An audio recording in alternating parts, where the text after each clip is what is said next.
Olá, assinantes da TVA. Vamos falar sobre previdência. Previdência é um tema recorrente hoje em todas as agendas de qualquer governo no mundo. Mas para falar sobre previdência, nós temos que falar primeiro sobre velhice. Esta palavra tão pesada que tem um significado tão diferente no mundo ocidental e no mundo oriental. Eu costumo dizer que se tudo der certo, se absolutamente tudo der certo na nossa vida, a única certeza é que nós vamos envelhecer. E nós temos que preparar para essa etapa tão importante da nossa vida. A velhice, ela mudou com o tempo, e muito embora a sociedade brasileira principalmente não se dê conta disso, a grande verdade é que o significado dela, de alguns séculos atrás, é completamente diferente do significado dela hoje. Para citar um exemplo, em 331 a.C., Alexandre o Grande, considerado o rei dos reis, ele dominou a Ásia com apenas 25 anos e não chegaria aos 33 anos. Um outro exemplo muito interessante é que no século XVII, o patriarca de uma família de mercadores no Mediterrâneo tinha 40 anos de idade. Era o mais sábio, o senhor, o chefe, o dono da palavra final, o depositário das histórias e da tradição, e não chegaria aos 50 anos de idade.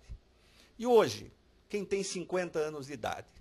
Eu me lembro, na minha época de criança, com 50 anos de idade, eu via meu avô de bengala, de terno, de chapéu, indo ao jogo de futebol, vestido com terno e com gravata. As mulheres de 40 anos, no século passado, todas de preto indo à igreja no domingo, eram consideradas idosas, com 40 anos, assim como meu avô, com 50 anos. Agora eu pergunto, vamos olhar hoje e relembrar as mulheres de 40 anos. Estão todas aí, inteiras, determinadas, profissionais, ocupando espaço no mercado de trabalho. São pessoas ativas e vivendo a vida de uma forma completamente diferente.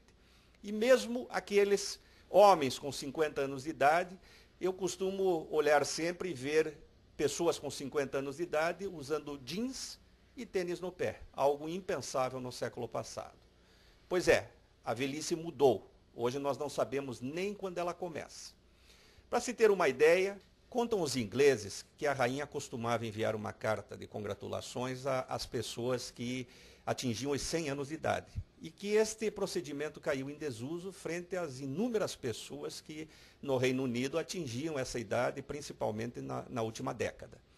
Nós costumamos dizer também que no próprio Brasil, em recente estudo feito pelo Ministério da Previdência, através de um recadastramento, foram constatados 500 mil aposentados e pensionistas com mais de 90 anos de idade. E pasmem, senhores e senhoras, telespectadores, mais de 150 aposentados e pensionistas com mais de 110 anos de idade. Então, a grande realidade é que a velhice mudou não só no mundo, mas também no Brasil, e nós temos que nos preparar para essa fase de uma forma muito mais planejada do que antigamente. Eu costumo dizer sempre que no século passado, previdência era uma atividade que era exercida nas famílias ou nas comunidades. As famílias tinham muitos filhos na esperança de que um dos filhos viesse a cuidar dos pais idosos. Isso começou a mudar quando as pessoas esses filhos de camponeses começaram a buscar empregos nas grandes indústrias que surgiam nas grandes capitais da época, no final do século XIX e início do século XX, com o processo de industrialização. A partir daí, a previdência passou a ser uma preocupação de Estado. E foi quando surgiram os grandes regimes de previdência social no mundo, começando pela Alemanha. Quer dizer, a vida começou a ser mais individualista, as pessoas acostumadas àquela proteção que tinham no campo passaram a ter que conviver com riscos maiores na operação de equipamentos, nas novas indústrias que nasciam, e também aqueles riscos naturais de viver nas cidades grandes. Então, o mundo passou a ser mais individualista e este mecanismo de proteção social passou a ser dado pelos governos de então. Nós chegamos aos dias de hoje em que esta proteção dada pelos governos também não é mais suficiente em função da incapacidade orçamentária que os governos têm de honrar com esses compromissos de proteção num caso de invalidez, doença, morte ou mesmo de idade avançada.